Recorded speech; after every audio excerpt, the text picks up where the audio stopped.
Recently, there's been a lot of eyeballs and a lot of scrutiny towards Logan Sargent after his disappointing start to his rookie season, and more so his lack of progression as we head into the last part of 2023. This also comes off the back of a certain Nick DeVries, if people still remember who that is, being dropped after 10 races for also underperforming in the eyes of Red Bull.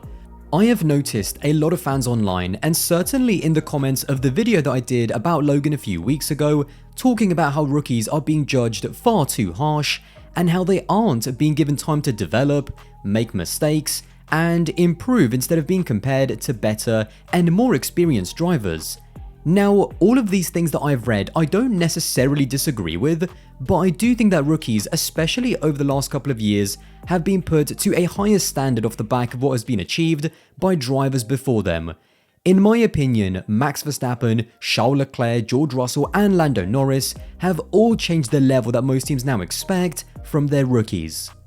Out of the 4 drivers, the 2 that really stand out for different reasons are Verstappen and Russell. Max, when he came into the sport in 2015, was abnormally young at just 17 years old, but despite that, I still group him together with the other drivers because they're all to me kind of part of the same era and generation, even though by the time the others made their debut, Max was a very experienced Grand Prix driver. Russell also stands out to me, but for a very different reason. When he came into F1, he had by far the worst car out of any of his contemporaries, with the 2019 Williams being a total backmarker, even turning up late to preseason testing. This meant that Russell never really had the equipment to show his true potential, but he impressed the people that really mattered in Williams and Mercedes to also be put into that future superstar bracket.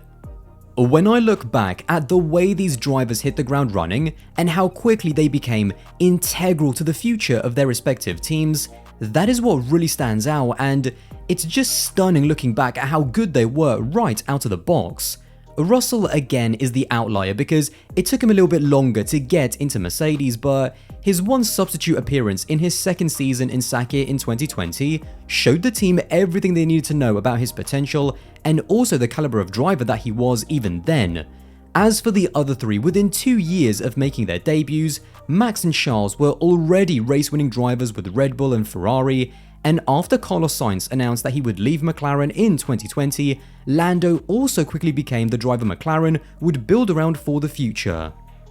I've often referenced something that Zach Brown has said in the past when he mentioned that each team, especially in modern Formula 1, is looking for what he called a franchise driver. A driver who will not just deliver on the track, but a driver who the team can truly build around for the future, a driver who represents the ethos of their respective team, and also from a commercial value can cultivate that audience through their own personality and social media to raise the social and commercial level of the team.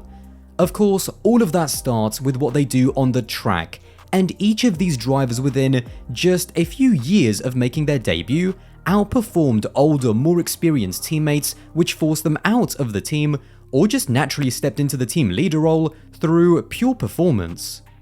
And now, one driver that I haven't talked about that also made his debut around this time was Alex Albon. Now, it's not necessarily because I don't think he had a good rookie season or anything like that, because if anything, his rookie season was an absolute rollercoaster going from Toro Rosso to Red Bull. It's just that in terms of what the other drivers represented, I think that they had a bigger impact on the future of their teams. It took Alex a little bit longer to prove his talent and also find his place in Formula 1. There was obviously the disappointing 2020 season at Red Bull, followed by the 1-year sabbatical, and I think only now at Williams has he done what the other drivers did quite early in their careers in becoming an indispensable driver to his team and the driver that the team is hoping to build around for the future.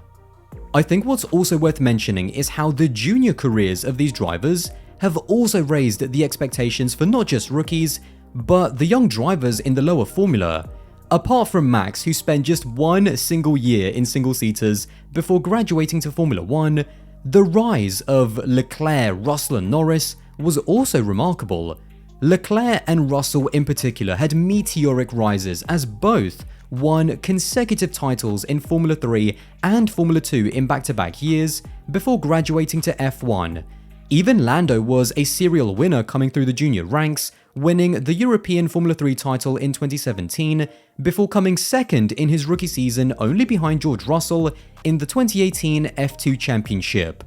It's actually quite crazy that in such a short amount of time, we have had Leclerc, Russell, and now Piastri all win consecutive Formula 3 and Formula 2 championships. Usually I would say that this just isn't the norm, but given how often it's happened, it's yet another sign of how special these drivers are, and to think that that is now potentially an expectation on the drivers below, that is a crazy thing to achieve, to win back-to-back single-seater championships. But if you want to be the next Leclerc, the next Russell, that is now the expectation on these young drivers. Teams now, I don't think are looking for even just Formula 2 champions. For them to really be considered, I think more than ever they're looking for those unicorn drivers who either rise through the single-seater ladder abnormally quickly, or those drivers that somehow are winning consecutive back-to-back championships in F3 and F2. All of these factors that I have talked about, the success in lower formula, the way they hit the ground running, and then also the commercial value that they brought through their personalities as the sport was rapidly increasing in popularity, is why I think that this generation of rookies have raised the bar of what's expected. The knock-on effect is that I don't think teams these days are as willing to give rookies as much time to develop before they expect a decent level of performance. You can call that unfair expectations, you can call that not believing in drivers developing, but I think it's just born from higher expectations because teams now more than ever before want to find the next Leclerc or the next Russell, and if they don't feel a driver can be that level, I think that now they're even less willing than ever before to give lesser drivers the time they need to develop. I will also admit that looking at some of the recent rookies that we've had, there is of course the minority that the money that they've brought into the team has primarily been the reason why they've got there, and also why they've stayed there for as long as they did. I'm not necessarily talking about those drivers in this video because paid drivers have always been a thing and will always be a thing in Formula 1, but I do think that with the introduction of the cost cap, we are seeing a small shift away from drivers where their biggest asset is the money that they bring and not the ability and success that they've had.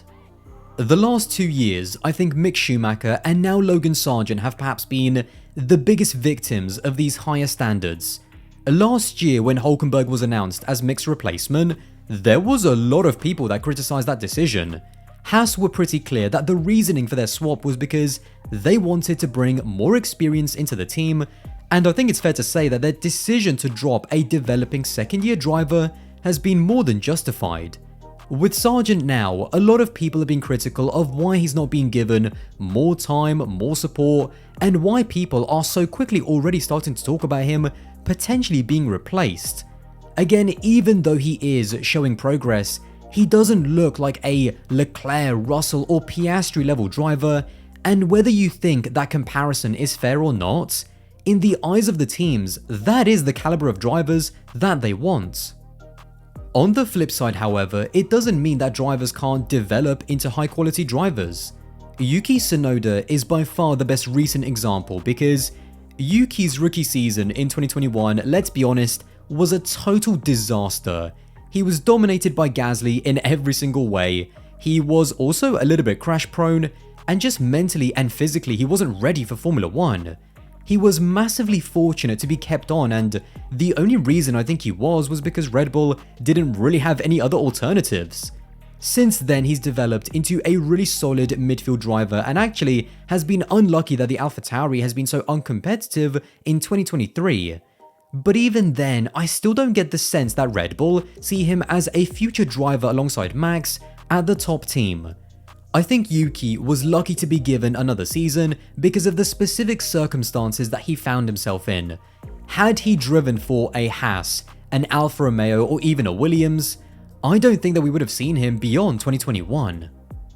That's why to me this whole argument is so interesting, and also why I'm very much looking forward to seeing what you think in the comments below. In terms of is it fair or not that teams more than ever have higher expectations from young drivers,